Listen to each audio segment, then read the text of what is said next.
Frères et sœurs, il dit dans sa parole, veillez et priez afin de ne pas tomber dans la tentation. Nous savons tous dire de belles prières et des prières plutôt puissantes dans des moments difficiles de nos vies. Mais j'ai une question à te poser et à me poser à moi-même. Est-ce que nous croyons vraiment à la puissance de la prière quotidienne? Est-ce que nous croyons vraiment à la puissance de la constance dans la prière? Quand je parle de constance, je parle d'une chose qu'on fait encore et encore, sans répit et surtout sans s'en lasser.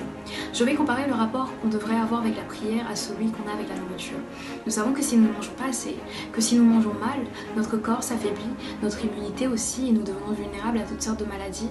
De cette même façon, si nous ne prions pas le Seigneur notre Dieu, ou si nous prions mal, nous devenons spirituellement faibles et nous devenons aussi vulnérables à certaines attaques.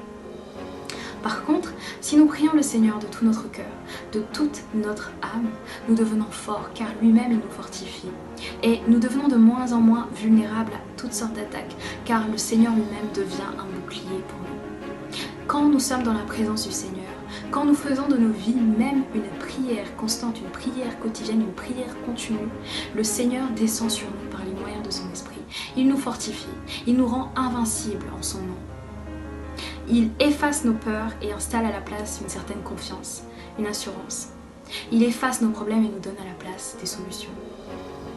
N'est-ce pas merveilleux? Frères et sœurs, prions le Seigneur tous les jours de nos vies. Continuons, persévérons dans la prière. Le Seigneur a besoin de nous. Il nous aime tellement.